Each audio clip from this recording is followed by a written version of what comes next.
জয় যিশু। যিশু নামে সবাইকে স্বাগত জানাই। প্রভু যিশুর প্রেম, শান্তি, আনন্দ সবার জীবনে আশীর্বাদই নেমে আসুক এই কামনা করি। ঈশ্বর আমাদের এক মহান কথা বলেছেন তার বাক্য দ্বারায়, তাই পিতা পুত্র পবিত্র আত্মায় অনেক অনেক ধন্যবাদ জানাই, গৌরব করি, প্রশংসা করি। যাত্রা পুস্তক 25-26 কি বলেছেন যে তোমরা আপনাদের ঈশ্বর সদাপ্রভুর সেবা করিও ও তাহাতে তিনি তোমার অন্নজল আশীর্বাদ করবেন এবং আমি তোমার মধ্য হইতে রোগ দূর করিব।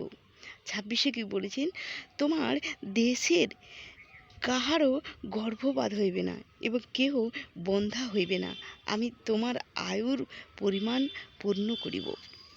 তো বন্ধুরা, ঈশ্বর আমাদের এই প্রতিশ্রুতি দিয়েছেন, তাকে যদি আমরা ভালোবাসি, ঈশ্বরকে যদি আমরা ঈশ্বরের সেবা করি ও তাহাতেই তিনি আমাদের অন্ন জলে আশীর্বাদ করবেন।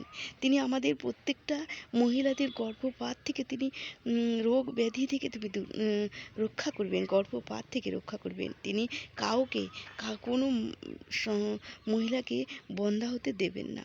তাই আমাদের আয়ুর পরিমাণ বৃদ্ধি করবেন। তাই প্রভু যিশুর গৌরব, মহিমা, প্রশংসা হোক।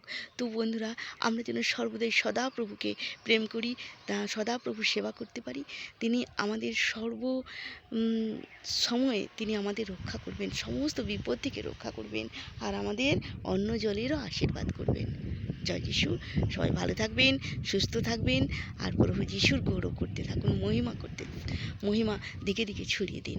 জয় যিশু। Amen, amen, amen.